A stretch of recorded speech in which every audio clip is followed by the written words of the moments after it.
안녕하세요. 북신의 서재입니다. 젊은 시절에 보았던 드라이빙 미스 데이지를 중년에 이르러 다시 보는 경험은 신선했습니다. 영화의 핵심인 백인 고용주와 흑인 피고용자 사이에서의 갈등과 우정뿐만 아니라 나이 들어감의 문제와 늙고 병들어가는 부모를 돌봐야 하는 처지에서의 부모 자식 관계, 어쩔 수 없이 꼰대가 되어가는 것의 불가피함 등 젊었을 때는 보이지 않던 것들이 새삼 눈에 들어왔습니다. 무엇보다 살아온 경험이 전혀 다른 이들이 서로를 알아가고 이해하는 삶 속에 편견이 유대로 변화해 가는 과정은 오늘날과 같은 혐오와 배제의 시대에 더한 무게감으로 다가왔습니다.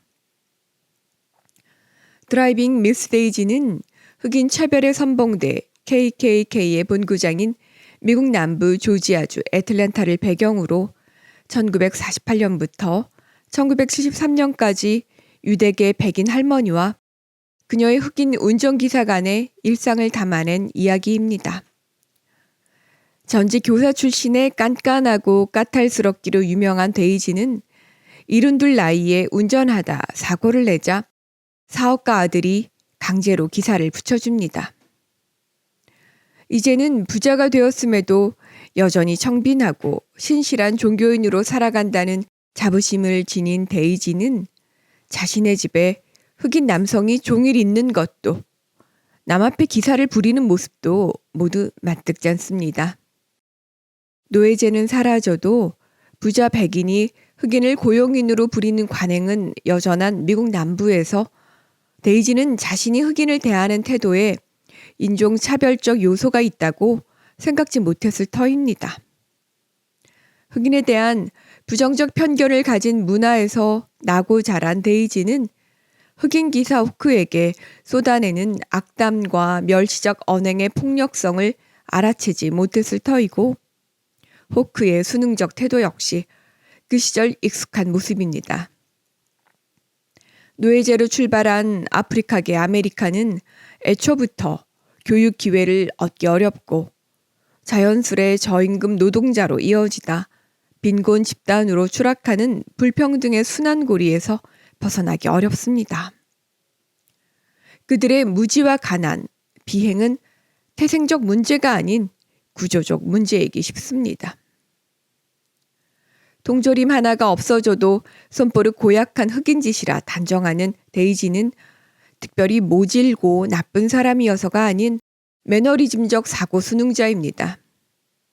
하지만 모건 프리먼이 연기하는 헐렁하면서도 넉넉한 운전기사 호크는 특유의 유머와 낙천성으로 고집센 노인 데이지의 마음을 열고 인간적 신뢰를 쌓아갑니다. 호크가 모는 차에 타지 않으려는 그녀를 운전석 뒷자리에 앉히는 데 성공한 호크는 데이지 아들 분리에게 하나님도 세상을 만드시는데 6일 걸리셨는데 데이지 여사를 차에 태우는데 6일밖에 걸리지 않았어요. 라고 능청을 떠는 유쾌한 사람입니다. 나쁜 사람은 아니지만 자기만의 아집과 고집으로 똘똘 뭉쳐있는 데이지를 보면서 저렇게 늙어가지 말아야지 하지만 일상을 뒤흔들 만한 특별한 경험 없이 관성적 삶에서 벗어나기는 쉽지 않습니다. 어느 날 데이지는 오빠의 80세 생일을 맞아 호크가 운전하는 차를 타고 먼 여행을 떠나는 길에서 그녀 역시 백인 주류 사회에 편입하지 못한 차별적 대상임을 깨닫습니다. 호숫가 앞에 차를 세우고 잠시 쉬어가던 이들을 발견한 경찰의 유대인 할멈과 흑인 운전기사의 볼만한 조합이라는 비아냥은 차별이 중층적임을 적나라하게 보여줍니다. 무엇보다 데이지 삶에서 가장 소중한 부분인 유대교 회당이 폭탄 테러를 당하는 충격은 그녀가 호크 삶으로 한 발 내딛는 계기가 되어줍니다.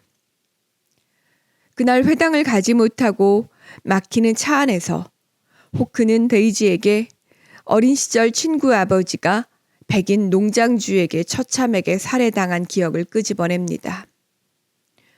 어린 시절 가난을 자주 말하는 그녀는 감히 호크가 감당하며 살아왔던 삶을 상상조차 못할 것입니다. 그날이 기점이었을까요? 오빠를 만나러 가는 여행길에서 호크가 주유소 화장실을 이용할 수 없음조차 모를 만큼 흑인의 삶에 무지했던 데이지는 마틴 루터킹의 연설회에 참석할 만큼 흑인 인권에 관심을 갖습니다. 이후 데이지는 킹 목사의 연설을 직접 들을 수 있는 디너 모임에 가면서 차에서 내리기 직전 호크에게 같이 가자고 제안하지만 그 뒤늦은 제안에 불쾌감을 느낀 호크는 거절하고 차에서 홀로 연설을 듣습니다. 인내심 많고 너그러운 호크이지만 아닌 것은 아니라고 말할 줄 아는 그의 자존감이 빛나는 부분입니다.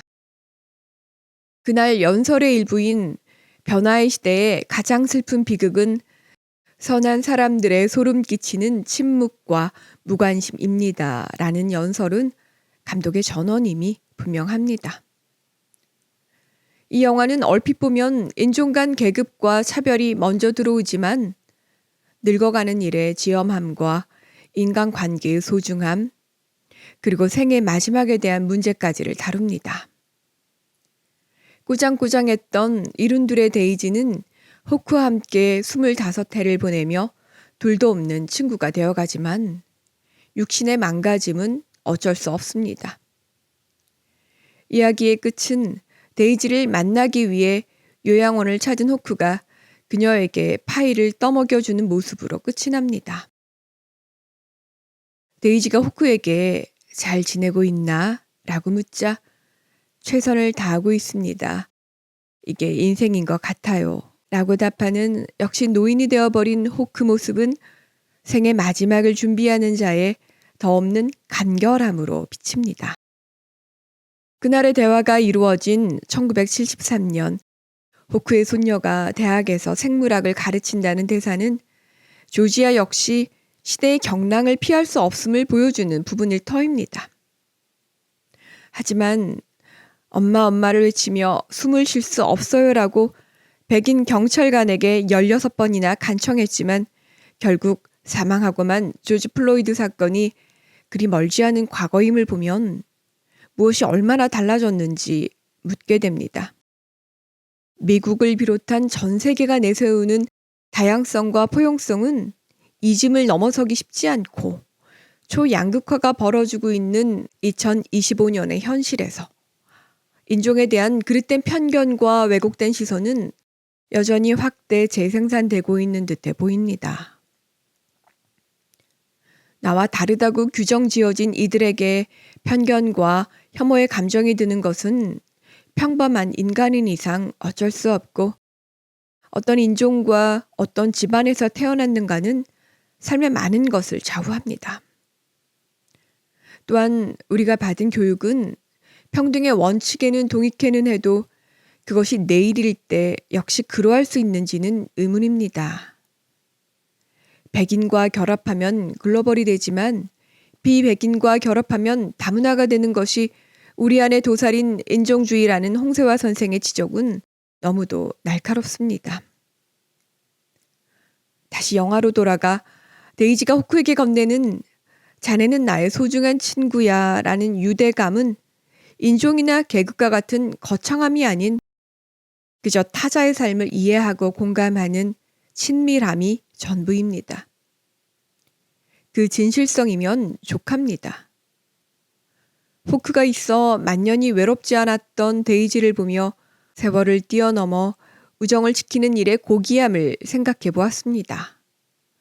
어떤 처지와 입장인지보다 역시 사람이 먼저입니다. 감사합니다.